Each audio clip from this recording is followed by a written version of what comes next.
Wala na, lobat na si Cute, mukhang inaantok na. Naku po. Well, siyempre ni-enjoy na lang ni Kuya Lito yung yung gabi. Dahil siyempre birthday niya yan eh. Kailangan kahit paano sulitin ni Kuya. Ako, siyempre lalo na si Cute dahil dilibre to ni Makmak para sa birthday ni Kuya. Lalo na sa staycation na blessings, no? Sa Asur. So, yan, ninaiyalan natin mag-enjoy, magsayaw si Kuya. Yan o, kala naman siyempre, naghahanap pa rin ng kasayawan. Game na game pa rin si Kuya, of course. Siyempre, happy lang. Parang bukal liwayway na yan o. Wala, tinatawag si Cute. Ay wala na nga Kuya. Lobat na. Man yun.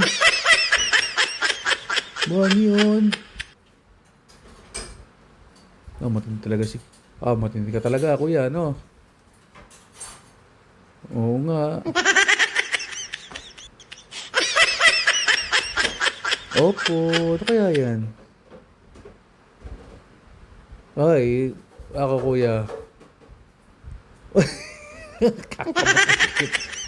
Nagkakamot na sa hindi nakating parte eh. Ay, kitang-kita naman.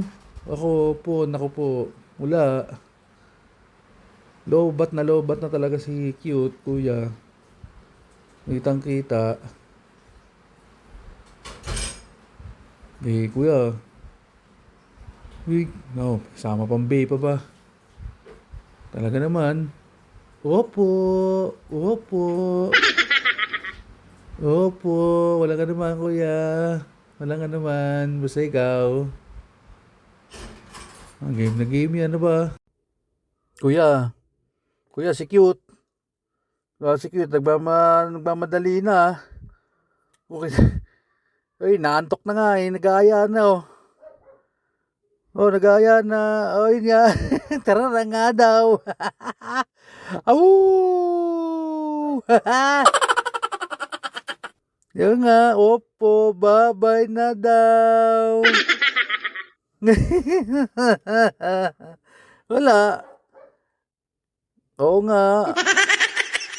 Hindi kaya. Oo nga, yung lobat na nga eh. Lobat na lobat. Ayun oh. Lobat na. Lobat na. Hindi kaya, hindi talaga kaya. Oo nga. Oh, si Makmak ready lang si Makmak. Pero yung isa, naantok na. Oo nga, ganda na sa'yo. Mabilisan na nga eh. Wala, kita mo naman yung ay, nako, wala, Kuya, wala. Lobat na yan. Naantok na nga. Opo, uwi na.